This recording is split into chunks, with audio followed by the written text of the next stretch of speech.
enough for like the whole night, and then you change. I started live streaming now. There are 2 people watching. It's good. And they came now already.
Tala, can you hear us?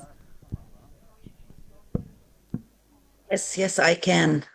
Perfect. And we can see you. Wonderful.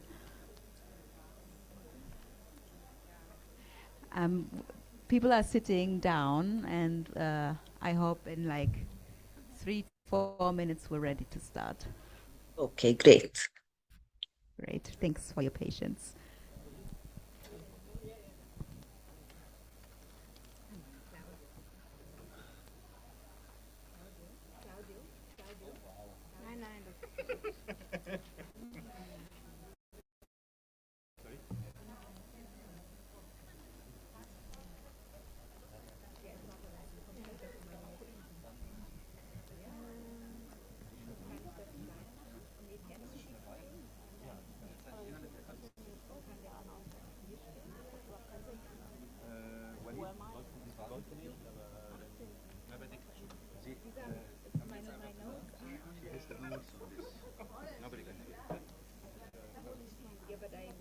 You need the notes.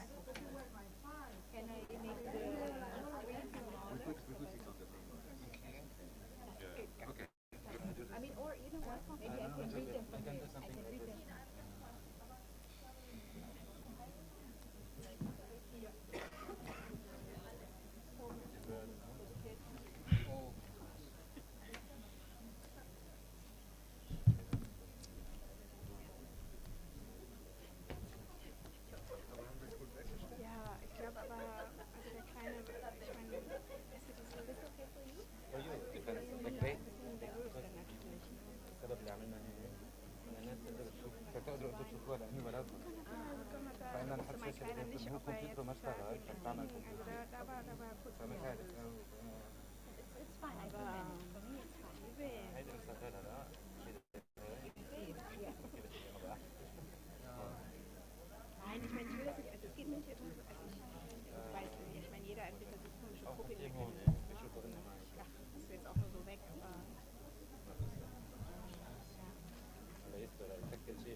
انا عم بسجل عندي انا بعمل ريكورد بعدين باخذ الفايل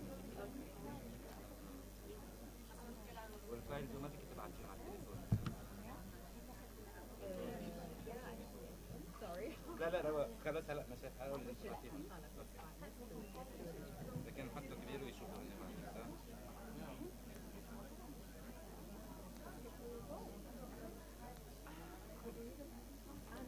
لا بدك تعمل سينك لا جديد ما في مشكله كله بينحل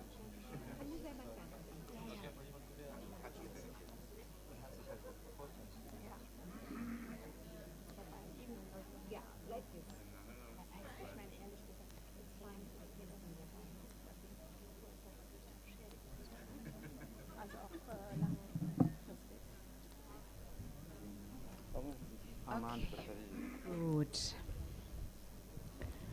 Okay.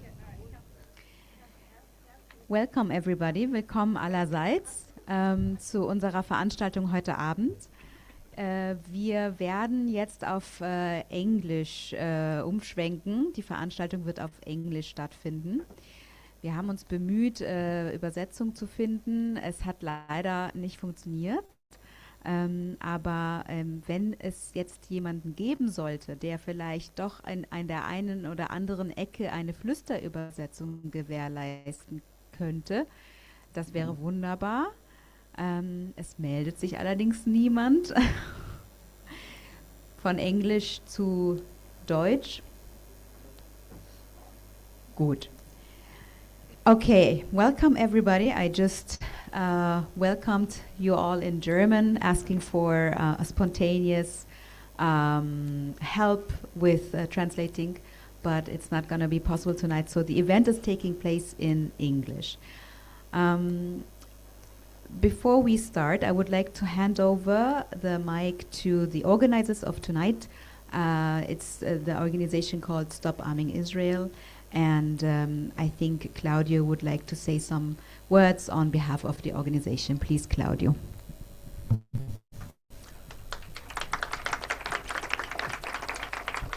Thank you. Thank you for being here. Um, we welcome you here for this. This is the first of a series of events we want to organize on this topic. Stop Arming Israel. We are busy with weapon delivery, with struggling against German complicity in the ongoing genocide in Palestine. But the ideological aspect of the confrontation with the Zionist entity and power, which is all over the world, is also very important and very important for us. So we are now still dealing. So we are dealing with the idea of the fact that there is the only democracy in the Middle East, defending itself against a terrorist attack. We know now, and all over the world is clear that Israel is no rule of law for the Palestinian. That there are a set of law for some people living in Palestine, and for the Israeli other set of law. The last one is the last clear statement on this topic is coming from the law of death penalty. But we want, nevertheless, also we try to create a tension between the situation in Palestine, which will be exposed by Adameer. I leave Nadija a presentation of Adameer, and we will talk together also with Samour. Maybe you know her, jurist, international law and constitutional law, and Alexander Gorski. So the tension we want to create is how the colonial lawfare in Palestine, the experiments, not only in weapons but also in juridical infrastructures, are the laboratory which is Palestine of oppression, of disenfranchisement and structural apartheid. How they are coming back to Germany. So starting from Europe, going to the Middle East, and going back to Europe, Germany. This is the idea we want together with our panelists discuss. Then we welcome also your impressions, questions, and a very fruitful discussion afterwards. Thanks Tala, Naser, and all the panelists. And okay, I wish you a fruitful discussion. Thank you, Claudio. So let me very quickly introduce to you Adameer, Prisoner Support Organization and Human Rights Organization from Palestine.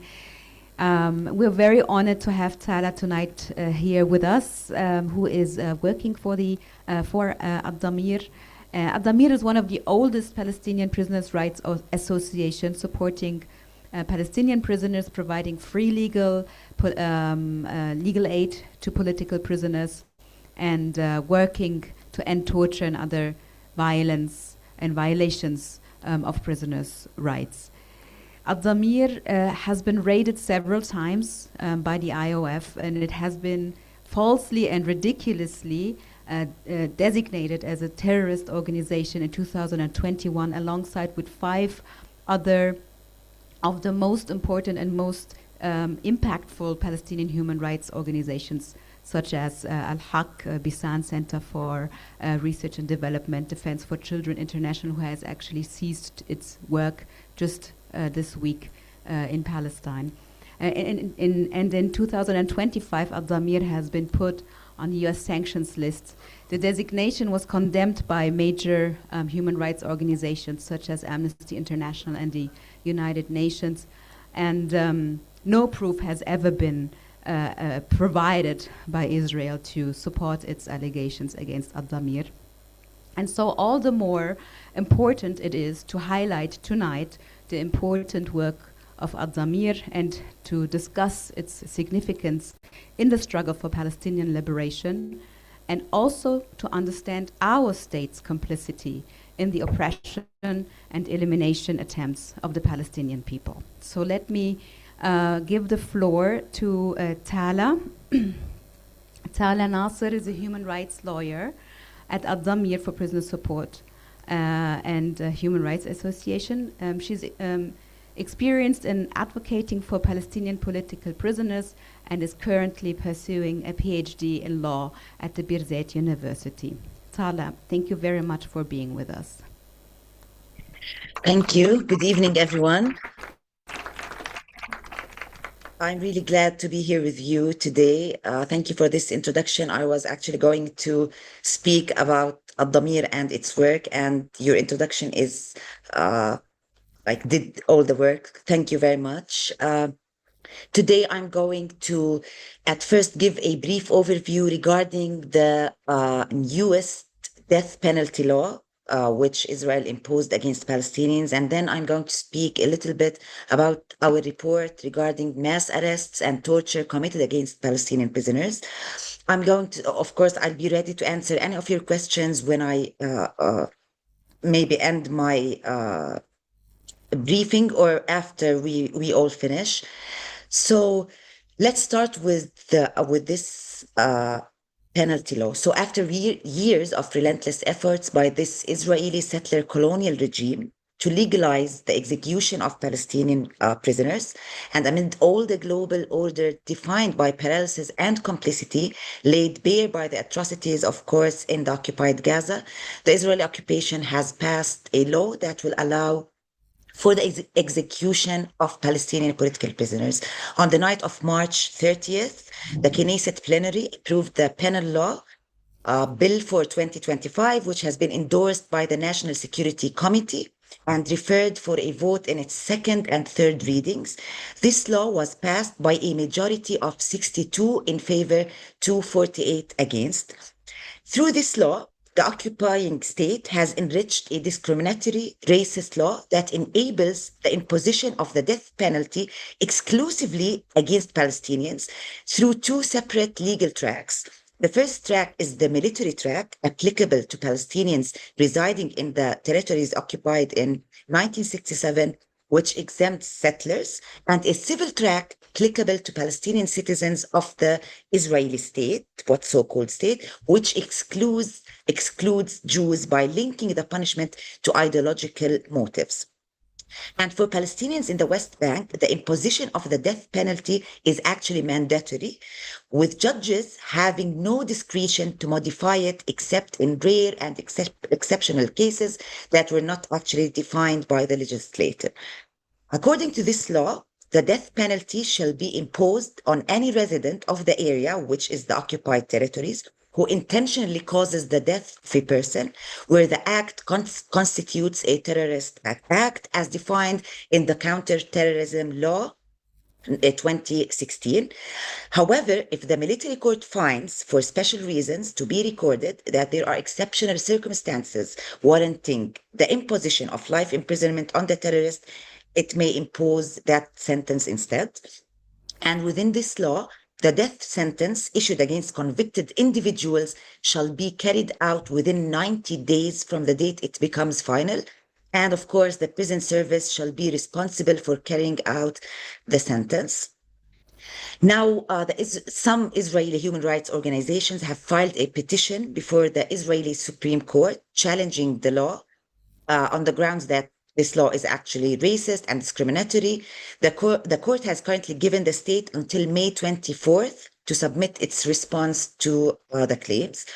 Now we're just waiting for the court. We as Palestinian organizations know that this is a whole system of discrimination, that the whole Israeli judicial system is based on discrimination. So we're not we don't have faith in this system, but we're actually waiting to see. And of course, that means that people around the world have to put so much pressure on their governments so that they put pressure on the Israeli occupation authorities for them to actually stop this law. Now, regarding the situation in prisons after the genocide started, we at Adameer have published two reports, two recent reports. The first one examines the widespread arrests and systematic torture on Palestinian detainees, while the second one highlights the Israeli occupation's policy of impunity. I will now briefly discuss these two reports, starting with the first one. So since October 7th, 2023, the Israeli authorities have initiated the most intensive campaign of mass arrests since the Second Intifada, apprehending over 23,000 Palestinians from the West Bank and East Jerusalem. As of late 2025, approximately 11,000 Palestinians were in custody, a figure that includes more than 3,500 administrative detainees held without any charges, any trial based on a secret file. This practice is notably discriminatory, as Israeli citizens in the same territories are tried in civil courts, while Palestinians are actually subjected to a military court system that allows for indefinite renewable detention. This surge is used as a tool for collective punishment and to suppress any opposition on the ongoing occupation and the genocide which is still taking place. In addition to all that, torture is being documented as a central structural pillar of the Israeli carceral system, occurring at every stage from the initial arrest to daily life within prison walls. During arrests, often conducted as violent night raids, the Israeli occupation forces frequently use rifle butts, batons, and dogs to strike detainees in front of their families, their children, and so on. The transfer process via the what's so-called Bosta transport vehicle is intentionally punitive. Detainees are always shackled in stress positions for over 10 hours without food, without water, or bathroom access. Interrogations further employ sleep deprivation and physical violence to extract confessions or to punish prisoners. Regarding the situation inside the prisons, a climate of constant fear is maintained through regular brutal raids conducted by specialized repression units such as the Mitzada, the Keter, and so on. These units often are masked, armored, and they use iron rods, pepper spray, tear gas inside the cells, of course, resulting in broken limbs for prisoners, severe injuries, which detainees are often denied medical care. Dehumanization is formalized through officials within this system, with high-ranking officials like National Security Minister Itamar Ben-Gvir and Yoav Gallant referring to detainees as human animals and subhuman, explicitly ordering the worsening of prison conditions to the minimum required by law. This, of course, includes forcing detainees to perform degrading acts such as howling like animals or chanting slogans like Am Yisrael Hay, which is long live Israel, while them being beaten. Adameer has also documented an alarming normalization of sexualized torture used against both male and female detainees. This, of course, includes rape, attempted rape, sexual assault during strip searches, where jailers have been recorded touching genitals or forcing prisoners into humiliating frog positions. Specifically, testimonies describe the forceful insertion of objects such as metal detectors or batons into the rectums and mouths of detainees. Women, on the other hand, report threats of sexual violence against themselves and their families, as well, of course, as being photographed while naked by guards who later use these images as means of further psychological abuse and threat. Now, regarding the conditions inside the prisons within the facilities have been deliberately degraded to the point of being life-threatening. The starvation policy involves providing inedible, spoiled, or severely insufficient food, resulting in significant weight loss and malnutrition among the general prison population. Overcrowding is also severe, with up to 14 prisoners crammed into cells designed for far fewer, forcing more to sleep on iron floors or wet mattresses. Hygiene is weaponized. Water access is often restricted to 1 hour per day. The denial of soap and clean clothes has led to the widespread outbreaks of scabies disease and other skin infections that, of course, go untreated by prison medical staff. Until this day, so we're speaking about 2 years and a half, Adameer has documented at least 89 Palestinians who have died or been killed inside Israeli custody since October 7th due to torture, physical assault, systematic medical neglect. In some cases, such as the case of Thaer Abu Asab, an eyewitness reports that guards interrogated fellow prisoners to pressure them into adopting a false narrative about his death. Despite hundreds of complaints of torture torture cases filed since 2001, there is a system of total impunity where criminal investigations almost never result in indictments. And I'll speak about this more. This drives us to speak about our second report, which speaks or addresses the impunity the Israelis, the culture of impunity they enjoy. So we did this report about the systematic and institutional policy of impunity designed to shield Israeli occupation forces from accountability, from crimes committed against Palestinians and Palestinian prisoners. This framework is rooted in a history that predates the 1967 occupation, inheriting and intensifying British Mandate era practices such as the administrative detention, which is used as a tool of collective punishment and revenge. Although the occupying power has ratified the Convention Against Torture, it has, of course, failed to criminalize torture in the domestic law, opting instead to categorize such acts as other crimes that, of course, do not meet international standards. This legal void was historically filed by the Landau Commission, which endorsed moderate physical pressure, and subsequently by a 1999 Supreme Court ruling that, while nominally prohibiting torture, established a necessity defense loophole for the ticking bomb situation. This exemption has been bureaucratized into a mechanism for pre-authorizing special methods of interrogation, effectively granting interrogators immunity from criminal charges. And for example, between the years 2001 and 2023, human rights organizations submitted over 1,500 complaints regarding torture by the General Security Services. Yet, these resulted in only 3 criminal investigations and 0 indictments. Also, the military law enforcement system acts as a whitewash mechanism, frequently closing files due to perceived absence of guilt by relying almost exclusively on the testimonies of the accused soldiers. And to hinder justice from the outset, the occupying power employs a multi-layered system of procedural instruments, all designed to obstruct the documentation of violations. These tactics include blindfolding prisoners to prevent the identification of abusers, the use of pseudonyms by interrogators, the intentional absence of surveillance cameras in interrogation rooms.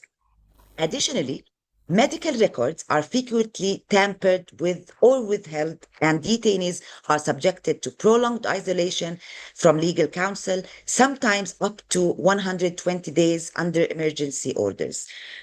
The shift now to the video conference hearing since October 7th has further complicated judicial oversight, as judges cannot directly assess the physical well-being of the prisoners or observe signs of torture.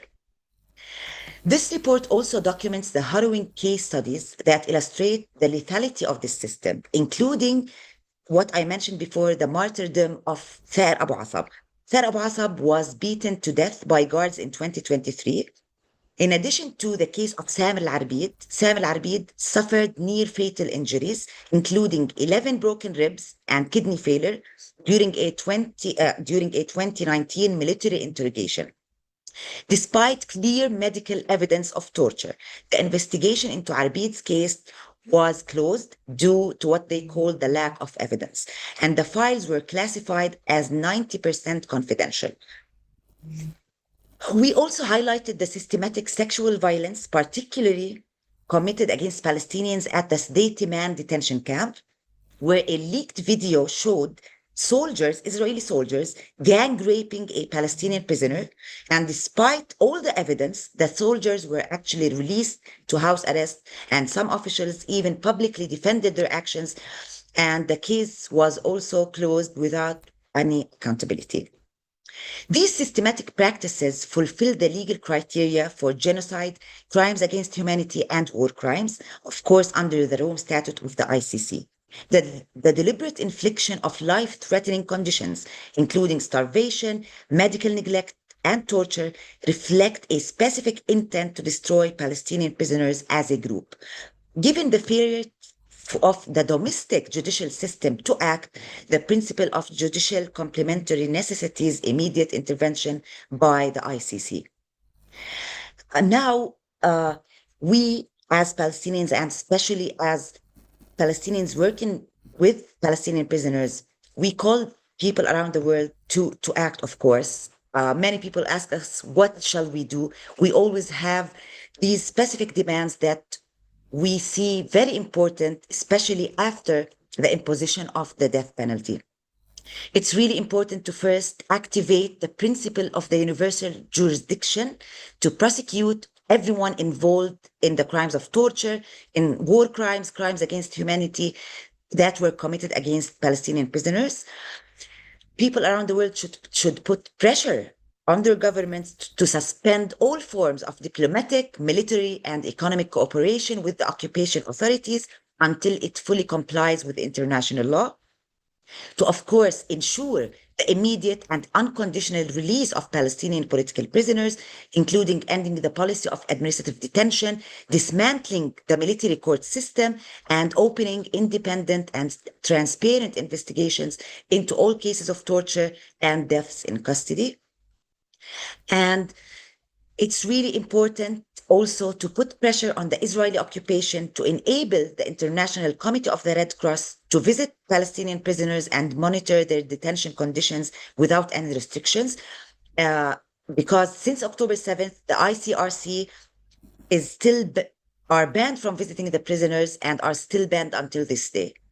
So that's a brief overview. I'll be happy to answer any of your questions. Thank you.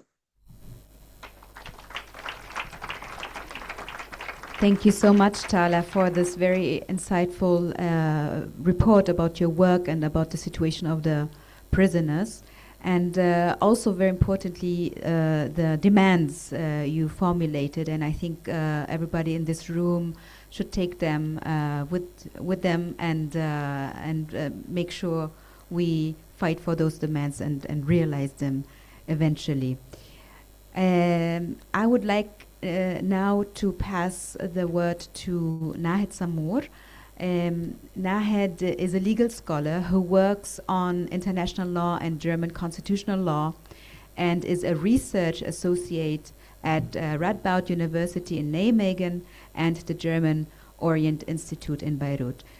Nahed will help us to understand the global impact of Israel's genocidal violence and perhaps also address the question if there is a connection between this and the silencing attempts against Palestine solidarity here in Germany. Thank you, Nahed. Thank you very much for this kind introduction and invitation to be speaking here. I do want to say that I think the situation of the Palestinian prisoners deserves full attention. And I would like us to always make sure that this evening is really dedicated to the Palestinian prisoners. So no matter what I tell you about the law and Germany coming on top of it or possibilities via the EU association treaty, I do want to make sure that we constantly keep the focus on the Palestinian prisoners. And so I know that, so Nadija, in preparing for this event, you which is one concept used to figure out if what happens somewhere else comes back to haunt us here, right? Now, I would want to start by saying that I think it's important that this concept of colonial boomerang actually is associated with Aimé Césaire, who argued that, again, as I said, violence, racism, dehumanization in the colonial context does not stay there, is not confined to the colony, but boomerangs back into the metropole, normalizing brutality, eroding democratic norms, and making previously unthinkable practices acceptable at home. Now, that's the concept that Aimé Césaire gifted us, right? The colonial boomerang. But my talk will be very much centered on the need, I think, to have us connect the colonial with the liberal and the democratic boomerangs, right? Israel is showing us that we cannot think about the colonial as distinct from the liberal and as distinct from the democratic, because what we're seeing is happening in a so-called liberal democracy. It's happening in a state that Germany is proudly defending as a Rechtsstaat, right? With the values that we share, right? So I do want to make sure that we don't discuss the colony distinct from the liberal dimension or distinct from the democracy, or as something that is in the past, right? So the idea is to bring everything to the present, to here, and to the law. Now, Tala was very both kind of, so I think what many lawyers, and I would assume Alexander has a similar position. So as lawyers, we are like in this very difficult situation to evaluate our efforts every now and then.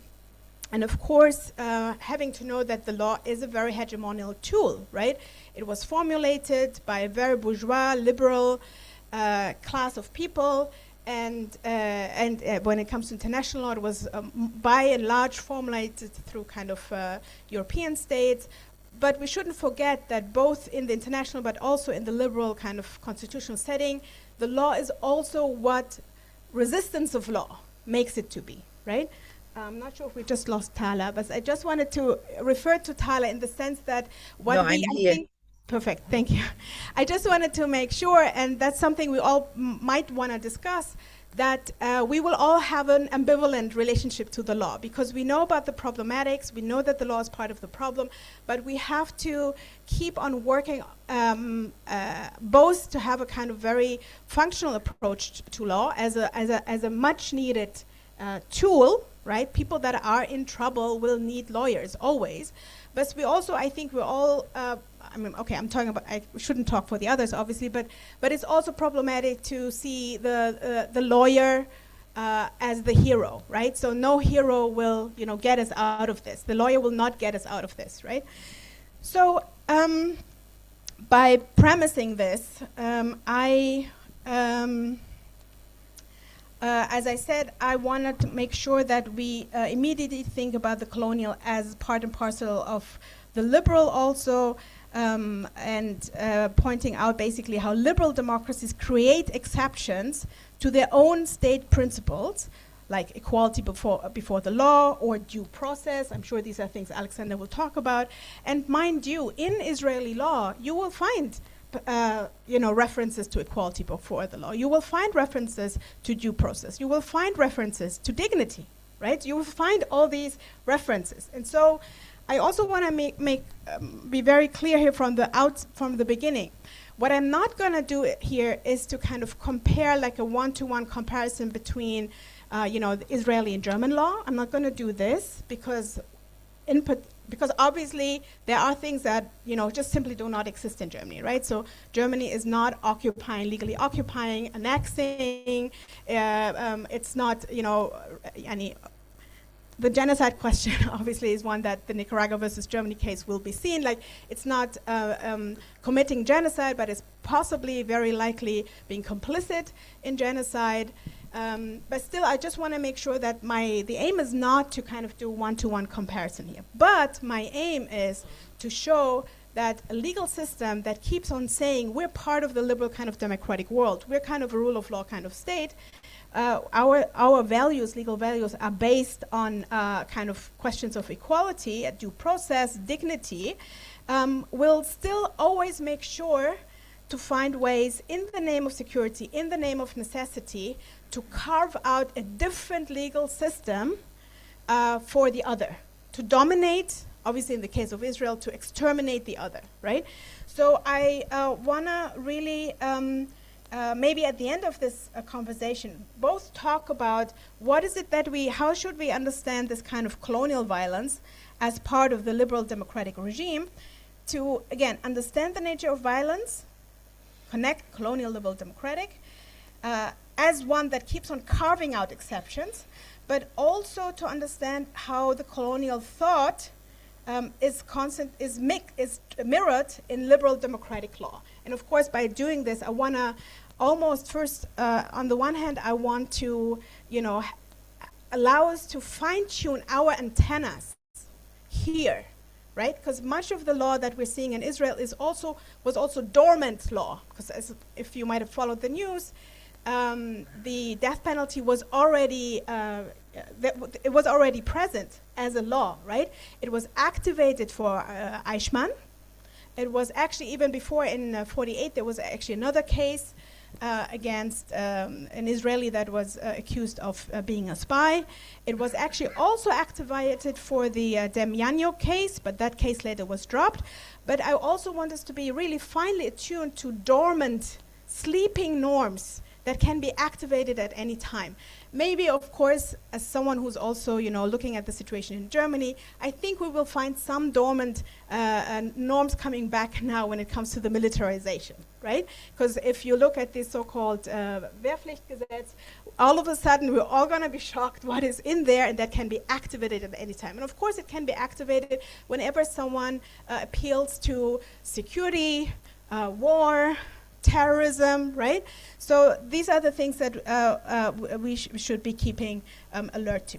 Now, obviously, that Israel, the death penalty law, is a law coming out of an apartheid system, is nothing new, neither for people who know the situation there or for lawyers. And all of us got kind of this confirmation, stamped confirmation, by the International Court of Justice in its advisory opinion from July 2024, where the International Court of Justice said Israel violates Article 3 of the UN Convention on the Elimination of All Forms of Racial Discrimination, which means Israel violates the prohibition of racial segregation and apartheid. And since we're in Germany, I can't say this often enough. That's also obviously important, because some of you might know that at a variety of universities in Germany, the Israeli Apartheid Week is going to come up, and students will have to fight against their university administrators. And of course, if Germany wants to keep its openness to international law, then of course with the International Court of Justice advisory opinion, we have the stamp that we're dealing with Israel as an apartheid state. And so that, of course, then by definition means that we're talking about legal regimes of punishment, differential treatment of populations, where the legal system is carved as one of exception. It's constant exception. And Tala referred to the military law for Palestinian, the civil law for Israeli settlers, and as someone that, the questions are then based on race and ethnicity.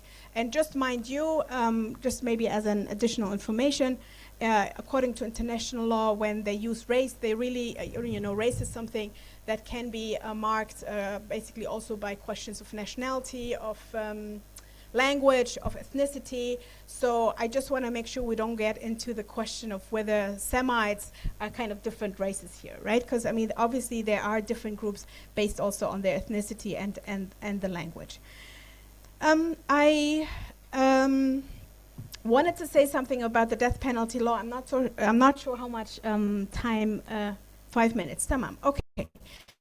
I do want to say something that's stuck out regarding the death penalty law that maybe Alexander and other practicing lawyers will agree with me sticks out, namely that the death penalty will need to be applied on those Palestinians considered to be terrorists, which is already the case in 96%. There's a 96% conviction rate. Now that's very odd for lawyers. We all know that there might be legal charges, but that does not mean that those that are charged actually get convicted according to what the public prosecutor charges them with, right? So you already see the anomalies in the system, right? So I'm also pointing then, in this case, also out to the kind of almost automatism, right? So the legal charges against Palestinians are leading to a very high conviction rate against Palestinians, which then will also, then by definition of that law, will also lead to a high death penalty being imposed to them, right? Which is, as Tala said, totally confronted with the culture of impunity in the cases of complaints against torture. She just mentioned herself, over 1,500 complaints against torture, 3 criminal cases, 0 indictment, right? So we can already see the total kind of, I guess, apartheid, that's what they're called, that's what it's called, regarding the way the law, they treat the Palestinian vis-a-vis the Israeli Jewish prisoner. There's one point I really wanna get to, which is the fact that the law,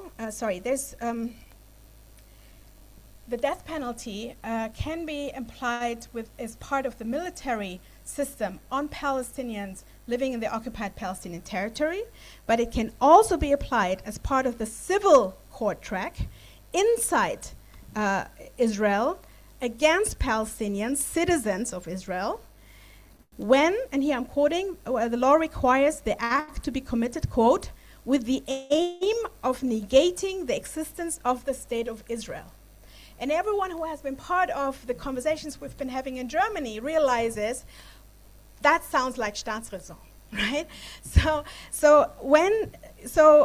And here we come to, of course, you know, so I want to highlight here that when a parliament starts to connect the law to the question of the existence of a state, the right to exist, the negation of a right to exist, which of course we know as lawyers, that's, I guess, I can't think of another word than bullshit, right? So, because we know that in law, states do not have a right to exist.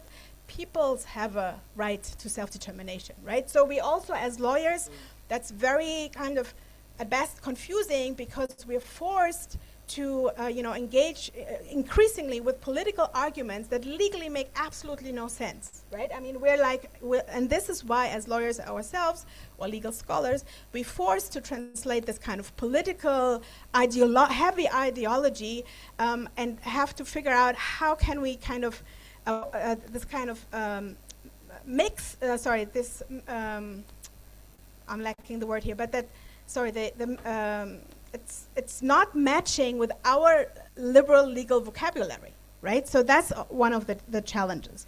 But obviously what you're seeing here is that it becomes very kind of intransparent, vague, when you have to basically tie a punishment such as the death penalty to consequences coming from whether the individual accepts or negates the existence of a state to such a fundamentally constitutional concern.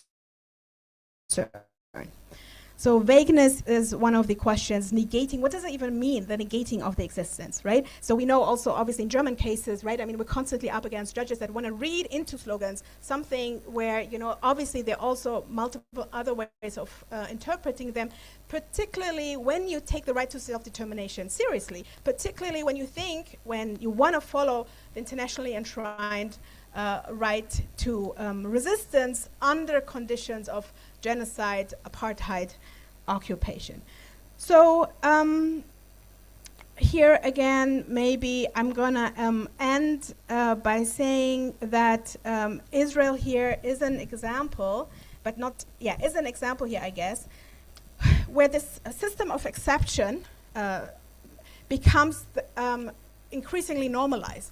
And I want to maybe also make us understand that even if the Israeli Supreme Court should declare that law to be illegal or unconstitutional, that would not take away the fact that we already have enshrined legal inequality, extraordinary security measures, this and that this discussion around capital punishment are both kind of almost smokescreen discussions about the structural changes already taking place on the ground. Structural changes as in land grab, increased annexation of land, and making sure that Palestinians as surplus population have no space over there and are not protected. And the question of surplus population and lack of protection is also one that is of importance here in Germany when it comes to the way German courts turning from liberal to illiberal, or from liberal, illiberal, authoritarian to some degree, right, are not providing protection and are making everyone understand, both Palestinians and their allies, that you touch the topic of Palestine, you can become persona non grata, we can do character assassinations, social death, right? So these are different concepts of death penalty, right? So, and I don't want to minimize the absolute dehumanizing, threatening effects the real death penalty has on Palestinians in Palestine, but I do want to highlight some of these comparisons that I think we already see in some of the cases happening here in Germany and maybe last sentence here, I think if we want to understand the legal changes coming, already happening, then it's important to understand how the figure of the Palestinian, both the real Palestinian people, but also the figure of the Palestinian is changing Israeli law, international law, and German constitutional law. Thank you. Thank you, Nahed. It's very eerie to hear that the concept of the so-called existence of the state or the negation is found in the rationale for the death penalty. Alex Gorski, my favorite colleague, is with us here tonight. Alex is a Berlin-based lawyer who specializes in criminal defense law and migration law. I'm sure all of you who have been in trouble for showing solidarity with Palestine have heard or been in touch with Alex. Alex, could you share your experience with us as a lawyer on the cases of Palestinians and pro-Palestinian, pro-Palestine activists, and give us an analytical insight of how repression works and what its purpose is? Yeah, thank you. Thank you for the invitation and for the possibility to speak here. First, I want to say that I think that the morality and the political strength of a movement can always be measured by how they care for their prisoners, how they care for the members of their movement who have been put in cages. And I think in that regard, there's a lot to learn from the Palestinian movement, and in that regard it's also an honor to be on this panel with someone from Adameer, one of the organizations who is doing extraordinary work in order to care for those who have been put in cages. I will speak about Germany. I will speak from my experience as a lawyer who's been doing this kind of cases for a couple of years now, and I want to start by adding to something that Na had said. I think when the term liberal democracy and the way it's applied in the mainstream is very misleading, because obviously this idea of liberal democracy walks on very thin ice, and it really goes with the times. What I mean by that is that it adapts to the circumstances. So obviously liberal democracy in the early 1990s was meaning something very different than today. So I think for us from the left who think about emancipation and liberation, this term doesn't help us. What we're up against is a bourgeois capitalist state or capitalist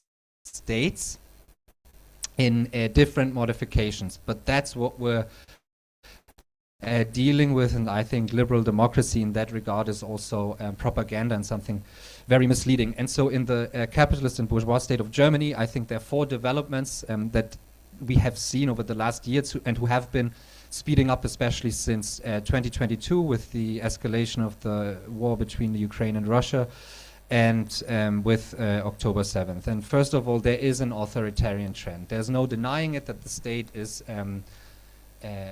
gathering all forces to support an authoritarian shift, whether it be in criminal law, how we want to punish people, whether it's migration law, whether it's the narrowing down of freedom of speech, whether it's controlling institutions by who's getting subsidies and who's getting nothing, whether it's by shutting down events, canceling. You all know this. So there's a broader authoritarian trend, which really shapes the domestic policy of this country and which has notably changed the atmosphere in this country. And I think adding to that is a second development, which is the rampant remilitarization of this country. An incredible spending on weapons, on the army, but also trying to psychologically prepare a population for war. And this militarization is not just material, but it's also on the emotional level, it's on the psychological level. So that is something that happens simultaneously and is obviously linked with the broader authoritarian trend. And then thirdly, the build-up of Fortress Europe as one of the key projects of the 21st century is also linked to militarization and to the authoritarian trend, and is spearheading it. Building of the Fortress Europe means many things. It's not just the external borders, because the border is everywhere. It's also how the state views migrant populations, and what you said, the figure of the Palestinian, I think is very important in that regard. And then the fourth development, I think there's a really revealing of German imperialism in its more brute and naked form, because the economic imperialism and the subjugation, for instance, of Southern Europe in the early 2010s is not enough anymore. So German imperialism is rearming, is getting very aggressive. And those four trends are something that is not isolated in Germany, obviously, but it's something that is connected to development elsewhere. And all of these trends are connected also to what's happening in Israel and what's happening with Israel and what's happening in Palestine, because in all of those areas there's a close cooperation between the German state and Israel. Germany doesn't have to learn from Israel in order to repress. Germany has a very own history of cracking down on social movements, on undesirable populations. However, still they're cooperating with Israel. There's a back and forth, and especially when it comes to technology, obviously Germany is buying from Israel, is adopting measures who have been used there, but at the same time is supplying arms, etc., for the genocide. So those developments are, while they are specific in Germany, they are linked to a broader global trend, and there's a very close connection also to what's happening in Palestine. I just want to, from my work, give examples. Because that was very abstract, so I named those four trends, but what does that mean in practice? And obviously I could talk about 12,000 criminal procedures in Berlin, the cancellation of events, you know about this. I picked two very specific examples today, and the first one is the crackdown, the instrumentalization of migration law in order to crack down on the Palestine solidarity movement, which I think in that form is novel. I mean, migration law was always used in order to crack down on surplus population, on undesirable population, but what is happening now in its intensity is new. So people had, for attending demonstrations, they had their refugee statuses revoked, residencies weren't renewed, people got expulsion orders for taking part in peaceful civil disobedience actions. Germany has heavily used entry bans in order to keep people out. They didn't want to speak here, like Dr. Ghassan Abu Sita, and so on and so forth. What's new now, and what I think really highlights this authoritarian trend, is that Germany has started revoking citizenship from people who were naturalized, who got their German passport, and then afterwards the Verfassungsschutz, the internal security agency, tells the migration office, but this person posted positively about the Palestine liberation struggle, and then retroactively they take away the citizenship from those people. And there's very good historic reason why in the original constitution of the of Western Germany, and in 1994 there was a prohibition of taking away someone's passport once they have it. Obviously because of what happened during National Socialism and when they took away the citizenship from the Jewish population, but also from other people in opposition to the Nazi regime. And that was weakened over the years. Over the decades, it became easier and easier in some exceptions, and this is also the thing that Nahed spoke about with the exception and the rule, to take away citizenship. And then in 2024, they introduced something new where you have to, before you get naturalized and get the German passport, you have to declare that you support the basic constitutional order and that you support the Germans' historic responsibility regarding Jewish life. Obviously, the way it's interpreted is right of existence of Israel, unconditional support, etc. And obviously, any pro-Palestinian sentiment or voicing of political opinion goes contrary to that. So now they are revoking citizenships again based on that.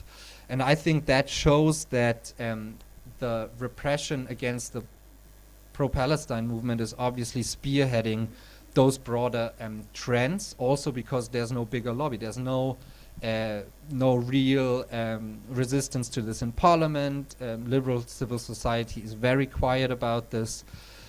So that's what they're using. And I think there's another case which really highlights this, which is the case of Hüseyin Doğru, which is a Berlin-based German journalist who some of you might be familiar with because he was the founder of Redfish and then later on of Red Media and did extraordinary journalistic content highlighting struggles in the global south, doing documentaries also about Palestine.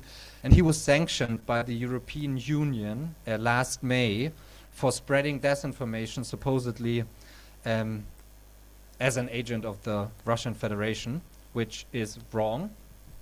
But that sanctioning means that he's not able to work. He lives here with 3 small children in Berlin, but he's not able to work anymore. He's not able to have a bank account. He has to ask the Federal Bank of Germany for any kind of transfer that he wants to make. He's not allowed to shop at the supermarket really without a permission from the federal bank. So it's a very surreal situation. I'm a part of his legal team. I think it's an absolutely exceptional case. And the interesting thing is that he was sanctioned for his coverage of the genocide and the coverage of the protests here in Berlin against the genocide. And the German state and the European unions, they say that this coverage about the issue of Palestine was spreading disinformation.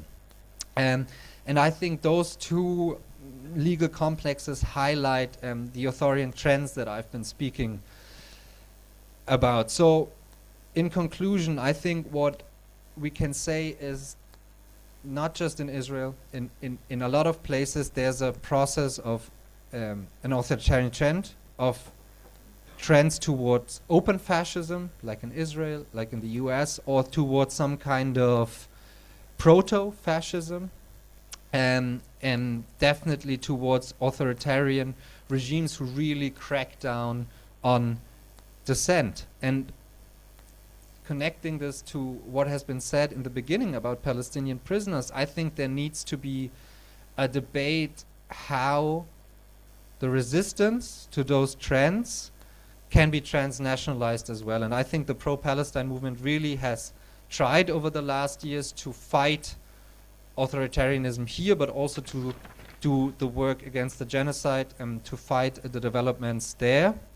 But I think that it's really urgent to keep this up and to learn from the experience of the last, what we've learned over the last years, what we learned over the last decades as movements, because the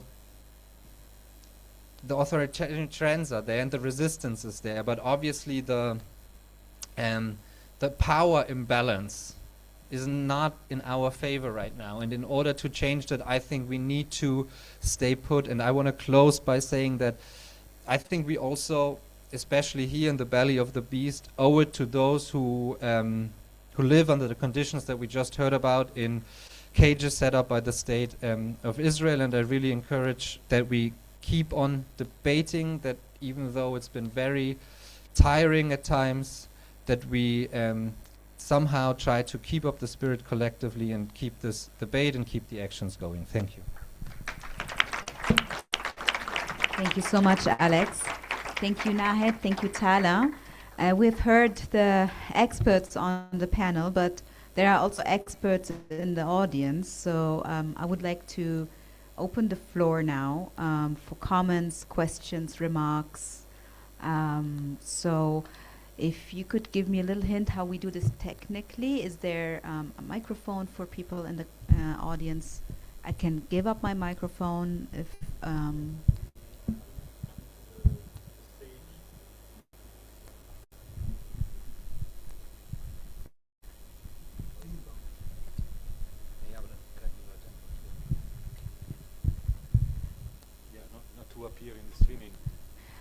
So please make up your minds if you would like to share something. But in the meantime, I would like to give Nahed the opportunity to give a little remark.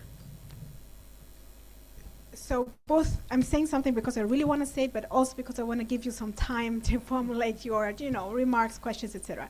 But I just, I mean, the way this panel was put together, right, like with Tala bringing in very detailed cases on the situation of Palestinians, Palestinian prisoners, and this full range of, sexualized violence, the rapes, the attacks by dogs, usually trained in the Netherlands, by the way, being deprived of food, medical treatment. Also, we should think of the prisoner, both actually there and here, as kind of the witness, right? I mean, those people, whether it's medical personnel, whether it's journalists, right? These people also get targeted because they know things, they document things, they have evidence. So there is a particular role to the prisoner.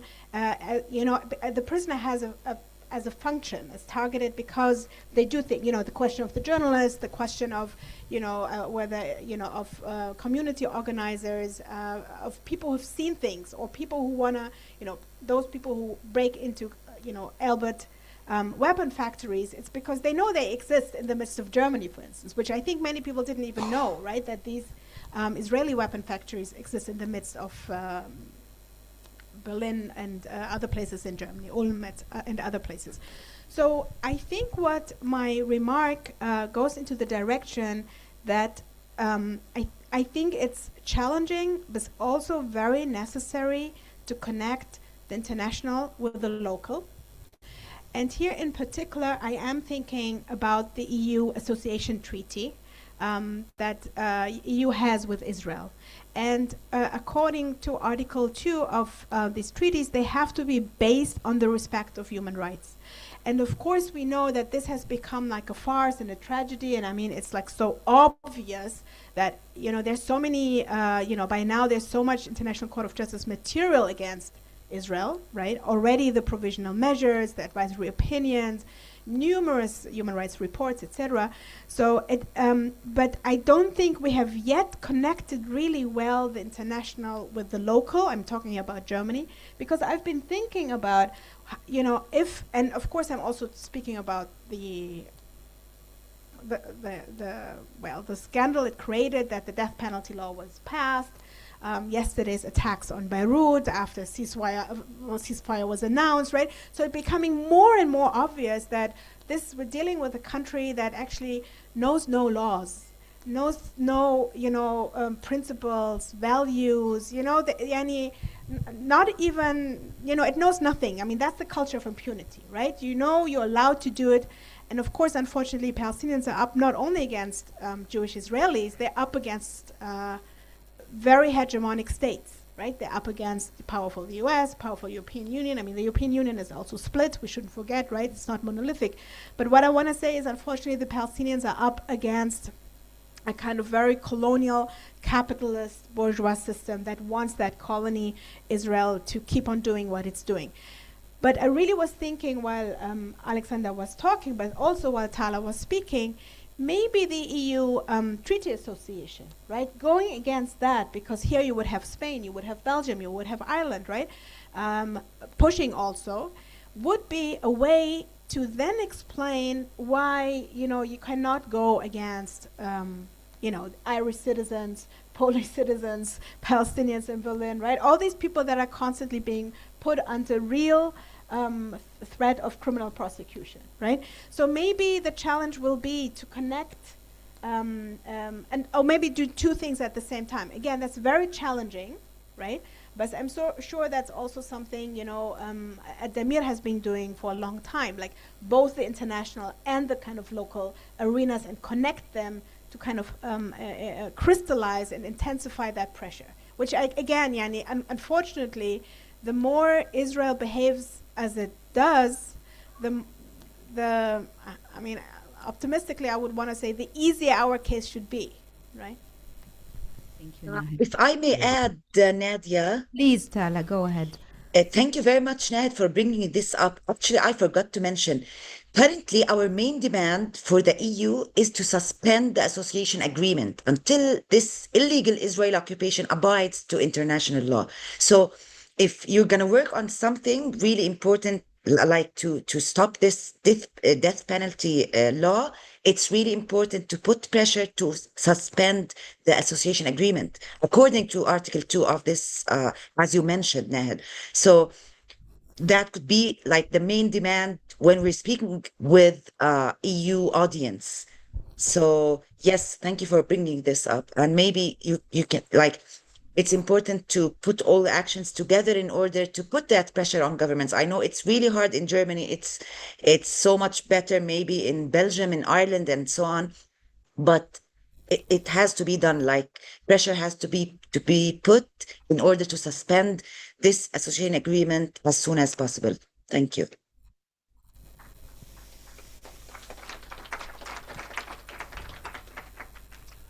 I would like to put a question to Tala, but also to the other to Nahed and Alex. I think that there is some element can bring around, make another round of assessment. I would like to elaborate more on the issue of the administrative detention, because so. You have for sure many things to say, and I read about it also very deeply in the first Adameer report of this year. You are the enemy, we are at war, and there will be no release. That is what Israeli official said to a Palestinian prisoner.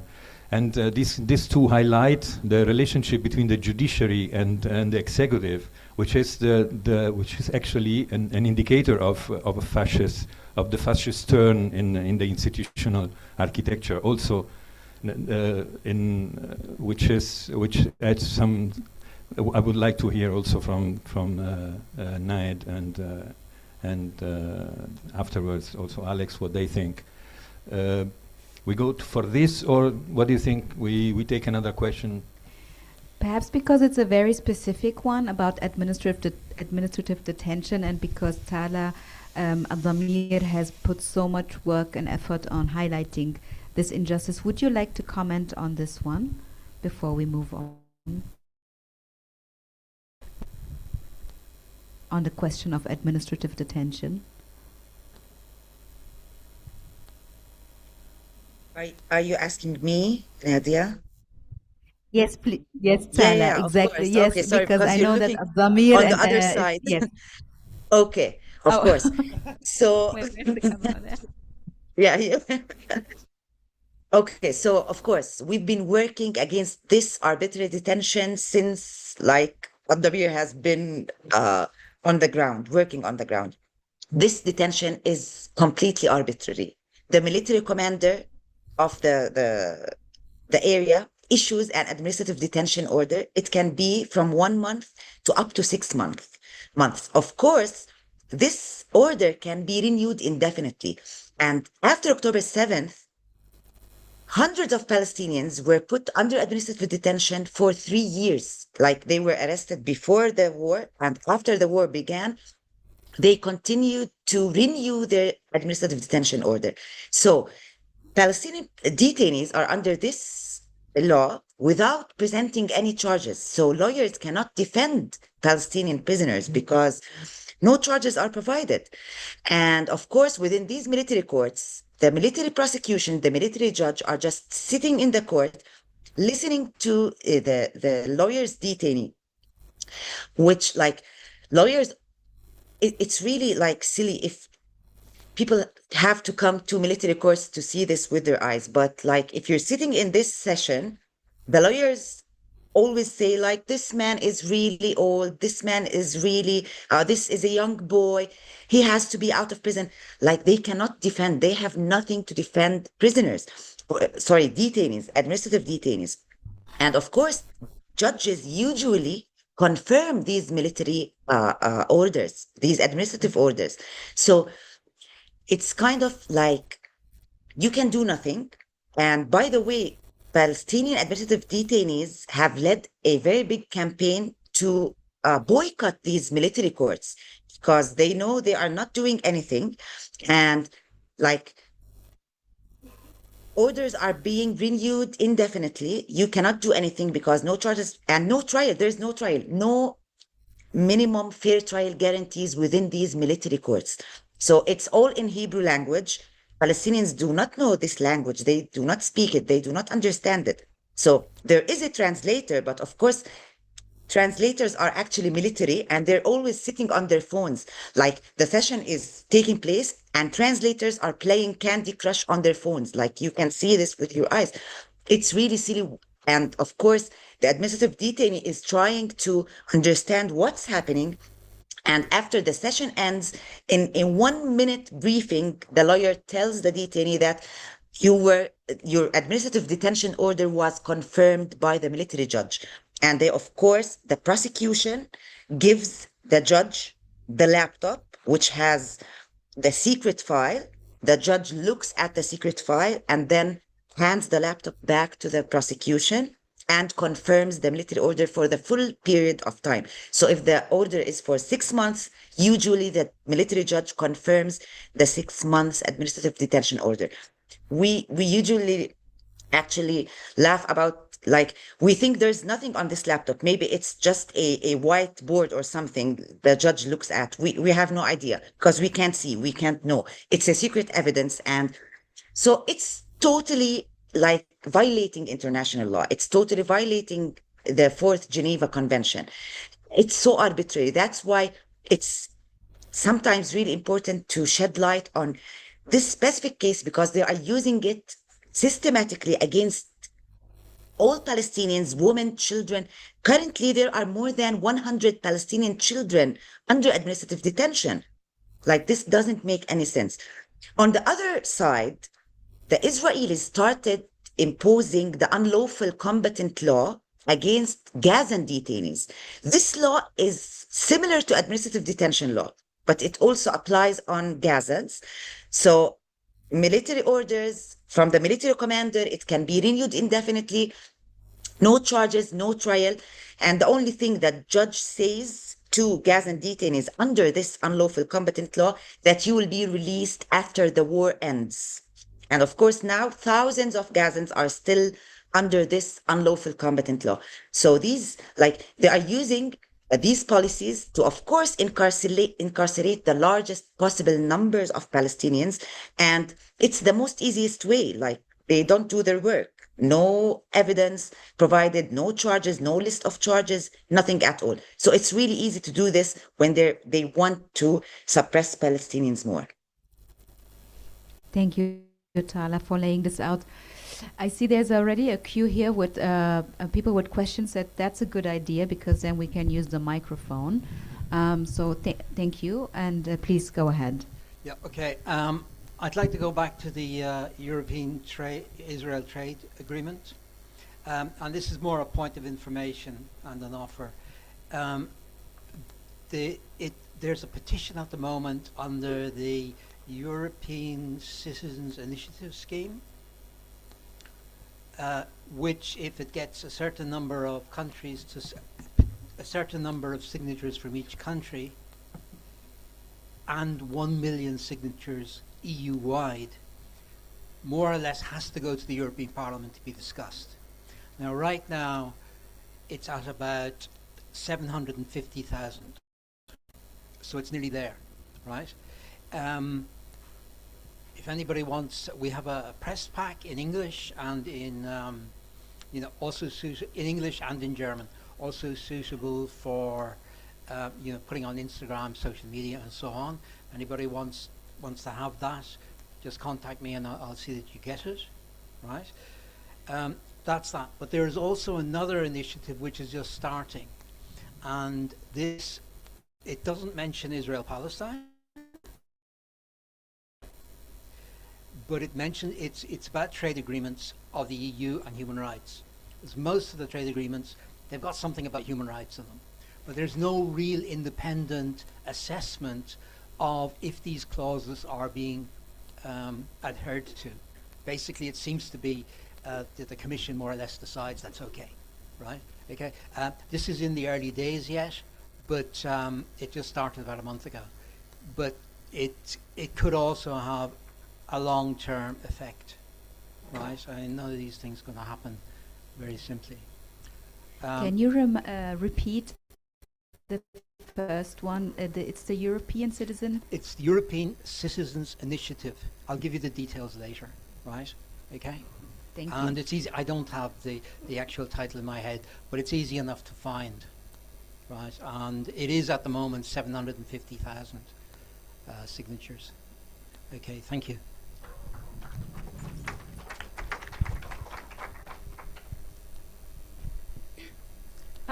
Hi, thank you so much for the very insightful talk. I have two questions.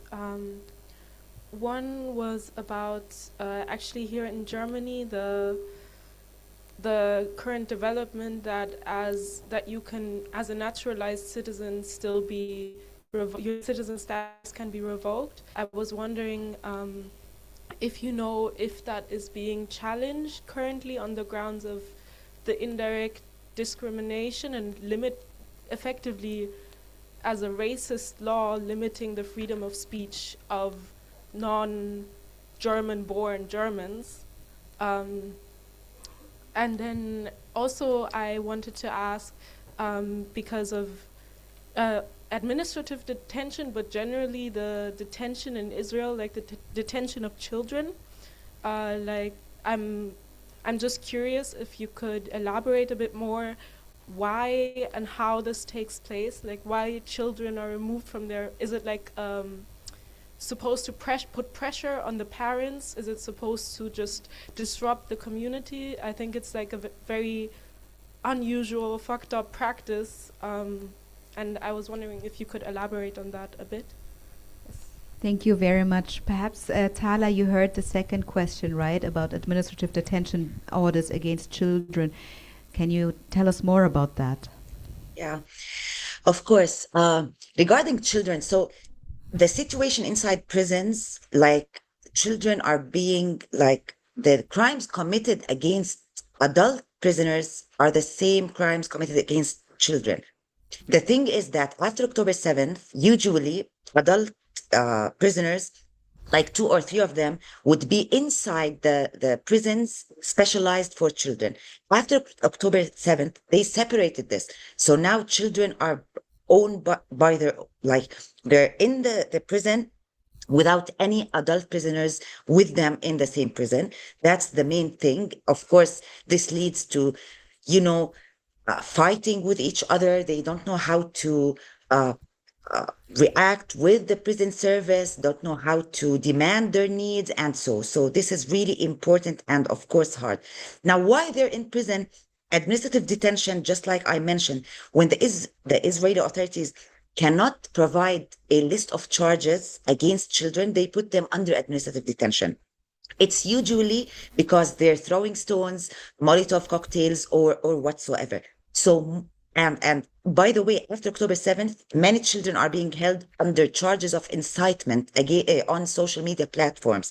So also not only throwing stones, but also incitement on they're accused of inciting on social media platforms, in addition to administrative detention. So they always like use all these policies to put children inside the prison. Of course, this leads to them leaving their schools, leaving their families. And most of the children who are being released, they do not go back to school. They stay at home. They cannot like manage to be in society after they are released, because their colleagues, their classmates are now like going with grades, and they're still in the same place. So they take decisions to not continue in school. That's really, of course, hard. And many Palestinian organizations actually work with Palestinian children who are released to get them back to schools and to in their society and so on. So that's in a brief how's the situation of Palestinian children. And Tala, can you tell us more perhaps about the rationale why Israel is targeting children particularly as like very vulnerable members of the society? Is it like targeted in the end against their parents, for example, or why is that?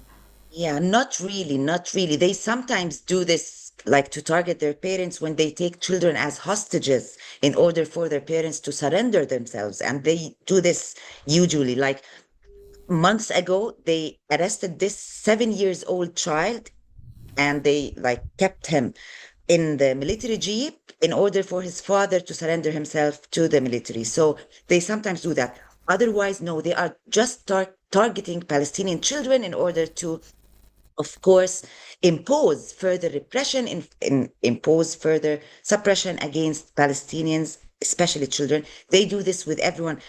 Like, when I speak, they usually ask about women and children. And I always say that, unfortunately, like all Palestinians are in the same group for this illegal Israeli occupation. If you're an adult, if you're a woman, if you're a child, everyone is in the same category. There are no vulnerable groups within this Israeli system, unfortunately. So they treat everyone as the same. Thank you, Tala. Alex, the question about the citizenship revocation. Yeah, I don't know where the person is who asked this question, but you asked it exactly right, because that's exactly how we're challenging. That's exactly how we're challenging those cases. So my law firm handles, I think, 4 of those cases now, Germany-wide. The first one we know of happened in Berlin, and will go to court very, very soon, next week, and is supported by the European Legal Support Center, and then there will be press releases within the next 2 weeks about that case. And as you said, our argument is very strongly that this creates a two-class system when it comes to freedom of expression, and it also puts people who are naturalized citizens on probation for 10 years, which is the time frame where you can still take away the citizenship. So that is the argument that we will be making in court, in our submissions next week. And can you just quickly say something, Alex, about the fact that the case that you mentioned, the person is stateless, so there's no alternative citizenship, which is a violation of human rights. Yeah, it is a violation of human rights, and it was this situation where someone would be rendered stateless for a long time was specifically excluded. So it was said, okay, if someone would go stateless, if we take away the citizenships, then the threshold should be higher.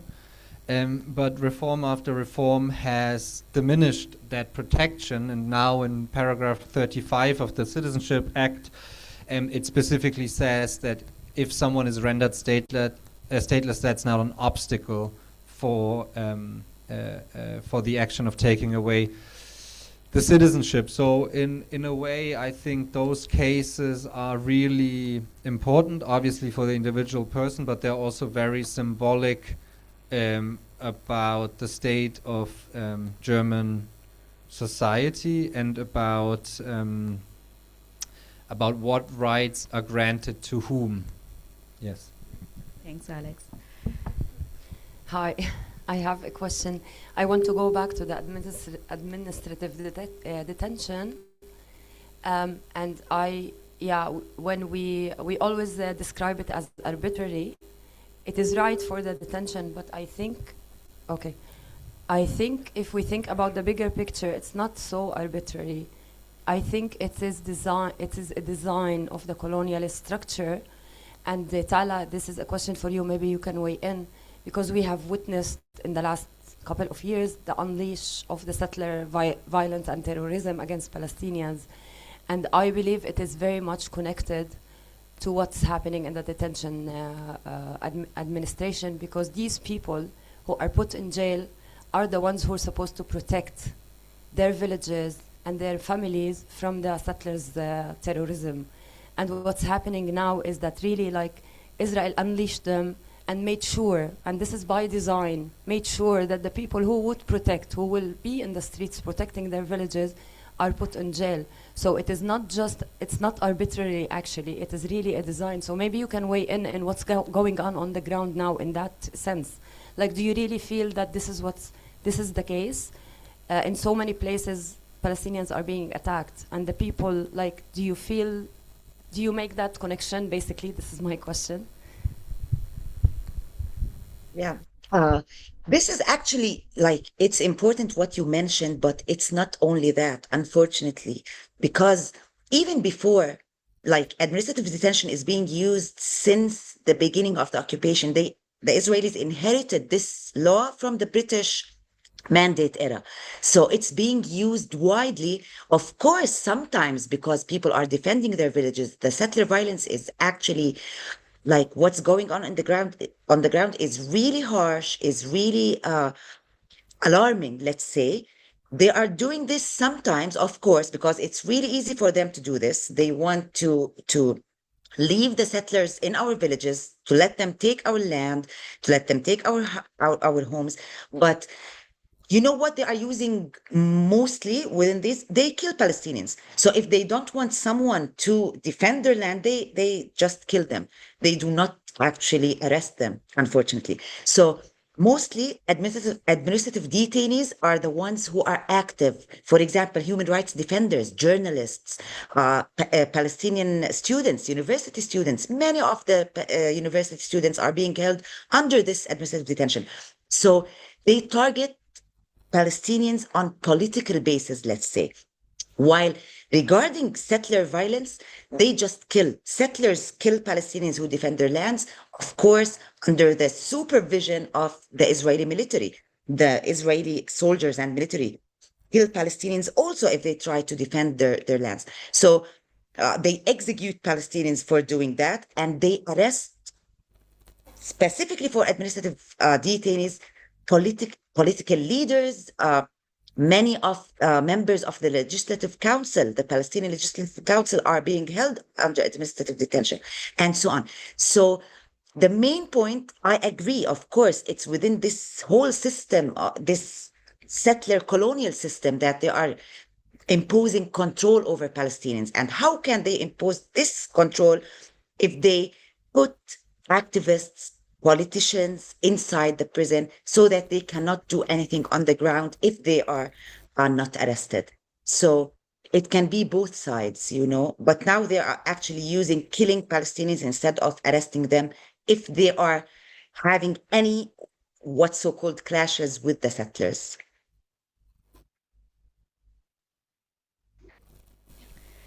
Thank you, Tala. There's one more person. I saw maybe two more persons queuing right now for questions, and I would like to ask you if you have a question or a remark, to use the opportunity now so that we can give the panelists the opportunity for last remarks soon-ish. But please go ahead. Assalamu alaikum. Thank you, Tala, for informing us on the situation on the ground. My question goes out to all three of you on this table as lawyers. How effective do you see strategic litigation at the level of the European Court of Human Rights in putting pressure on Germany, given the successful pastoral in challenging anti-trans laws, abolishing the Equality Committee Ombudsman in Hungary, and to that end, can these legal strategies meaningfully intervene in what Nahed described a transnational system of impunity, or are they ultimately limited by the legal and political structures they seek to challenge? Thank you. Thank you. It's a question for all of you on the panel, but I would say we start with Nahed, if that's okay for you. Okay. No, okay, so the law is always late and it's always slow, but it's also part of the toolkit, okay? So I think what we're seeing right now, and I think also Tala hinted to it, is an acceleration of facts. You know, more people are getting killed, more land is being grabbed, more violence, right? I mean, we're barely, even the experts in the room, we're barely managing to digest all the facts, right? So there's something about, you know, Israel wanting to make sure that these things happen very, very quickly, so that whatever law comes then might be late. And I tell you, so we're not. I'm not. I mean, I think because by profession, I think we will still keep on using the law, right? That's our profession. So we're not necessarily here to dump the law. We think it's not enough, though. So if you study any other movements of liberation, then of course you realize that, again, as I said, the law comes late. But what comes early usually is culture and sports and all these arenas where you don't have the liberal bourgeois capital elites being the arbiters, right? So in the stadiums, in the FIFA, we have championships coming up. We have, we have the European Song Contest. We have, in all these arenas, and I'm saying this obviously because if you study the history of anti-apartheid, or if you take Edward Said's book on culture and imperialism, on how the Indians, they won against the British man, right? In sports first. Right, so you test. You basically, that's the arenas where you can win way more easily because it's easier to mobilize, and you don't have this kind of liberal arbiter sitting on your head, basically, right? So I just want to say that obviously the law is part of the toolkit, and yes, strategic litigation. I think that's what people here, left and right of me, are doing all the time. But to get to the higher courts, it takes time. It takes a lot of time, and we're, and it's a kind of 2 steps to the front, 1 back, and then you have a federal system, let's say in Germany, or even if you take the European system, right? So you can say things in Belgium that you can't say in Berlin. You can actually not say things right now in Berlin that you can say in Brandenburg, right? So it's a very messy situation. Now I do think that this messiness, and maybe even the fact that things take time, should not discourage us, because the fact that we have a window of time also allows us to undo all the myth making, right? Because Israel needed 100 years of Zionism to present itself as a liberal, law-abiding, new state that is worthy of, I don't know, international community protection, whatever, or just acceptance, right? And I think we need that time also to undo all these myths, right? And of course, engagement with law is one of the ways to just say, to just force people to realize what kind of state we're dealing with.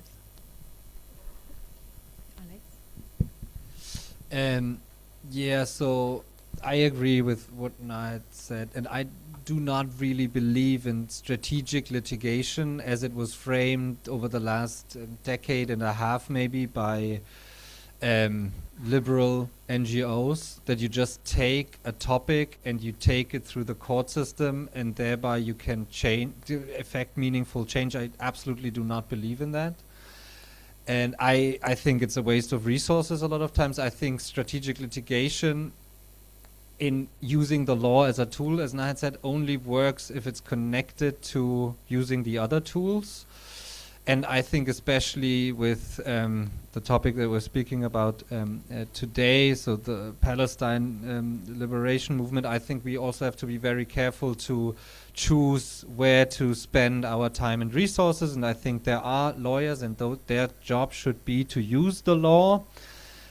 But I think that the main task is the political struggle, and that litigation in whatever form can only accompany it. And I think, adding to something that Tala said, that there was regarding those military courts, that there was also calls, as I understood from the movement, to boycott them because it's like bullshit courts that do not mean anything. And I think sometimes with a strategic litigation in Europe, we also need to be aware that, and I think a very good example is the pushback legislation from the European Court of Human Rights, which didn't change anything.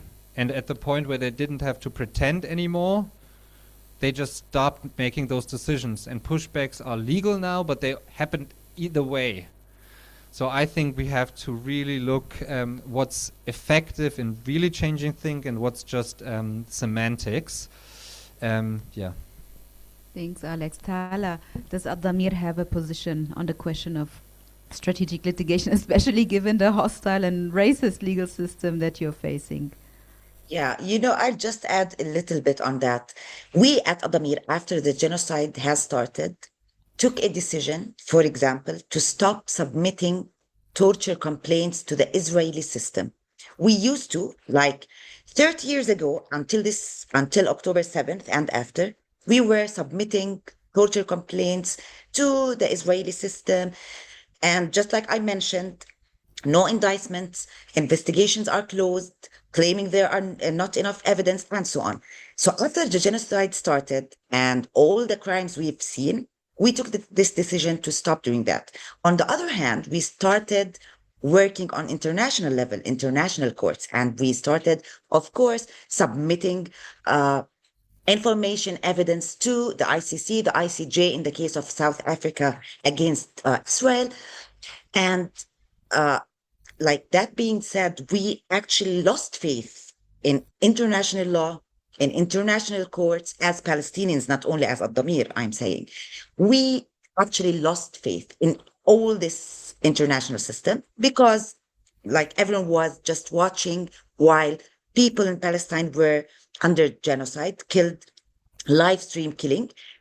But after the arrest warrants, which were issued by the ICC, like, we kind of,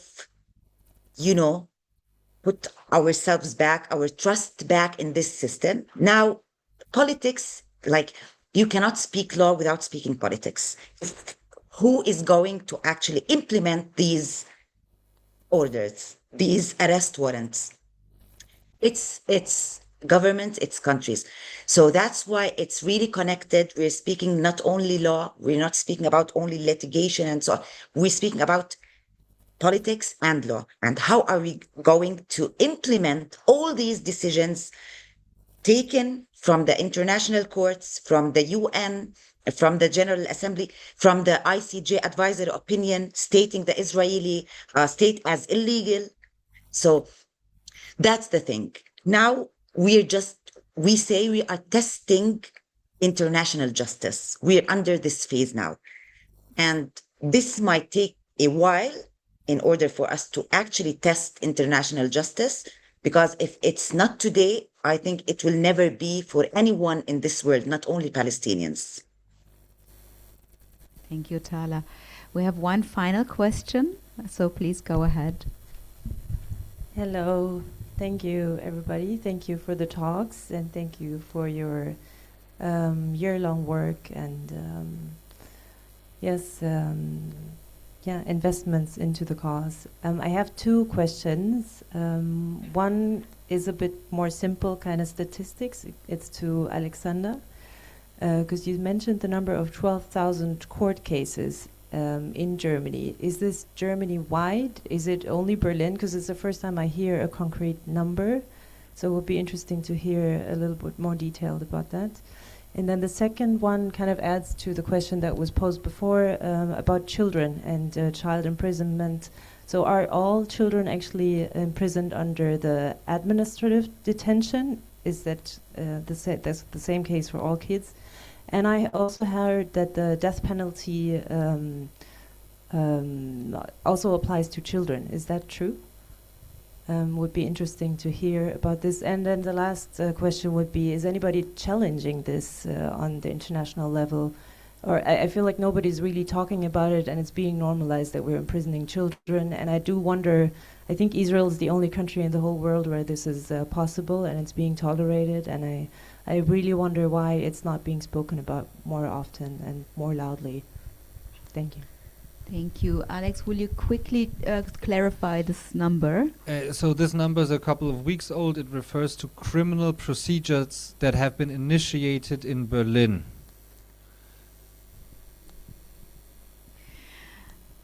Tala, again, the question came up. Maybe I wasn't clear. No, not all Palestinians. Now, currently there are 350 Palestinian children. 100 of them are under administrative detention.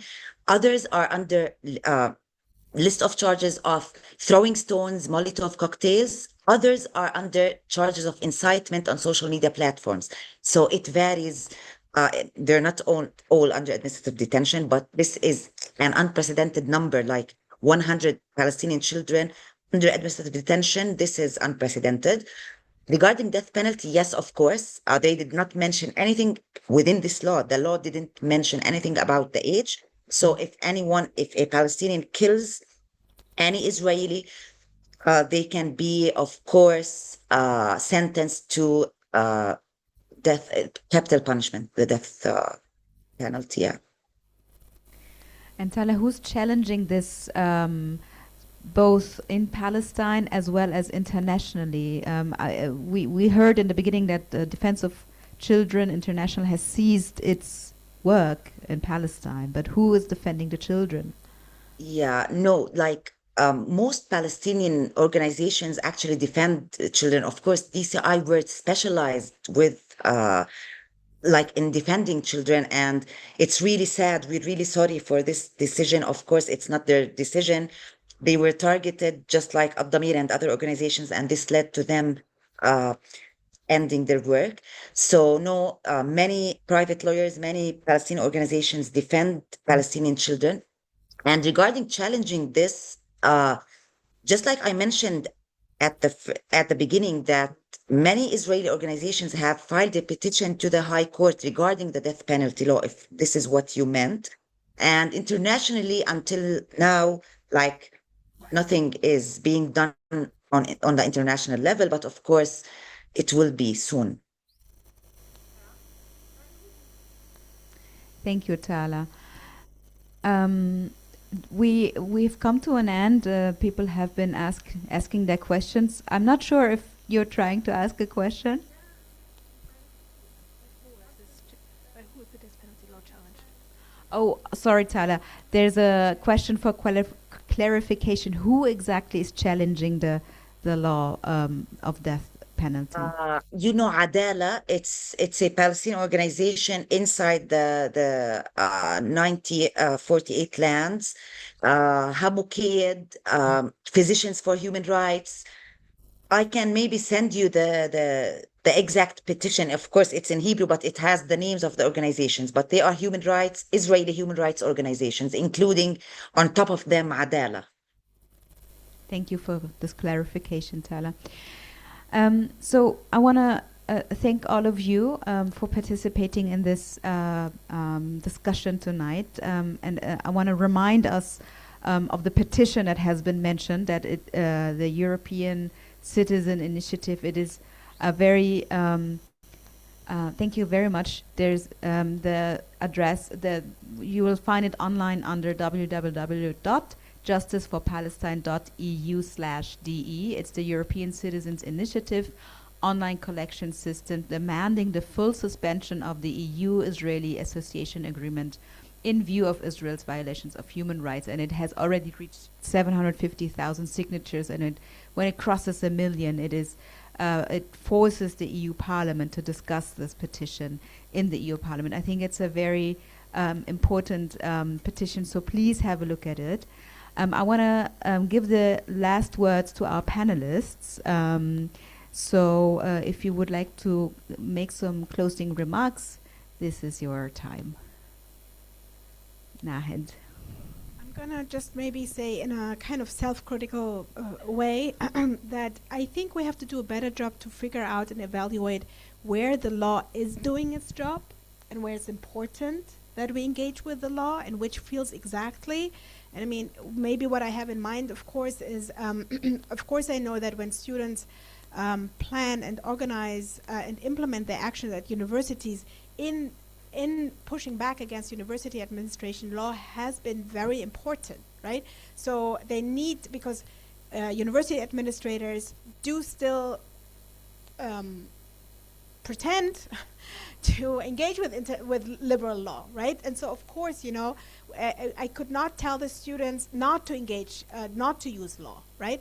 So again, I'm mentioning Israeli Apartheid Week coming up at a variety of universities, and they, of course, will use the International Court of Justice advisory opinion where they say that Israel is violating Article 3, racial segregation and apartheid. So I'm just thinking to myself that I think we have to do a better job. And of course, where there are way too many cases. I mean, Alexander just, you know, pointed out the number of 12,000, which actually comes from the police.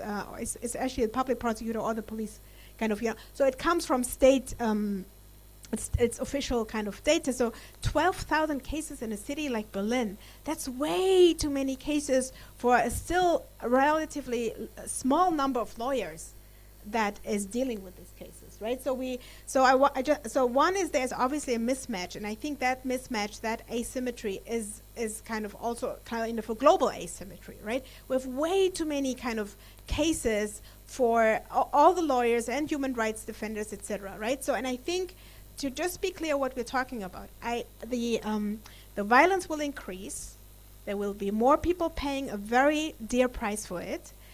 Obviously, Palestinians, in that particular case, every time South Africa went to the International Court of Justice, more Palestinians got killed, especially medical personnel, especially journalists, especially teachers, right? So, and something similar in different ways, but you know, here it's people, you know, like obviously first and foremost, it's people without German citizenship that are paying a price, and second, it's children and youth in school, because that's also a very vulnerable group, and school is a heavily state-regulated place where Staatsräson is being imposed. And so I think I would like to leave you with a clear kind of plea to make sure that we protect the most vulnerable amongst us. And there we are not in a luxury situation to do away with law, right? So please do follow the law very closely. I'm not here to make any kind of announcement for them, but try, even when you're non-lawyer, it becomes particularly important to engage with the law. Do read Legal Tribunal online. You know, you just need to know not only the laws and the court decisions as they were passed, but also new legislation coming up, right? There's absolutely no luxury to do away with the law, right? The second question then is, okay, it's an assessment we all have to take all the time. When do we go to court, or do we use the law in kind of pushing back against university administrator, school principals, police, whatever kind of situations, right? But please do not do away with the law. We have absolutely no luxury. But yes, it's also in a self-critical manner our job to reassess when does the law help us, and when do we think we need to talk more about culture, we need to talk more about sports, we need to talk more about movement kind of organizing. And obviously it's not either or, right? But all of these things together. Thank you, Nad. Alex, please go ahead. Yeah, just very briefly. Yeah, I wanted to thank the people who've set up this event. I think opening spaces where we can transnationally communicate, debate, think of strategies, ask questions is very important in a time where the repression is also transnational. And I really hope that this these kind of spaces lead to a change of consciousness, where we realize that if we struggle against racist laws in Germany, that this is connected with the prisoner struggle in Palestine. And I really feel that those events and hearing from people in Palestine in such a manner like we did today really helps shape our consciousnesses and prepares us for the days, months and years ahead. Thank you, Alex. Tala, the very final word is yours. Thank you very much. Thank you for having me. Thank you for the organizers, and for all the efforts everyone is doing. Please continue to raise the voices of Palestinian prisoners, especially in this month, since Palestinian Prisoners' Day is approaching on April 17th. We at Adameer have prepared an advocacy toolkit so we can distribute for the use of activists. It would be great if we find a way that we can share it with all of you, so you can help us, of course, distribute it and spread it, and also raise the voices of Palestinian prisoners. Maybe we can speak later with the organizers regarding this matter. Thank you very much for this event. Thank you all, and good night.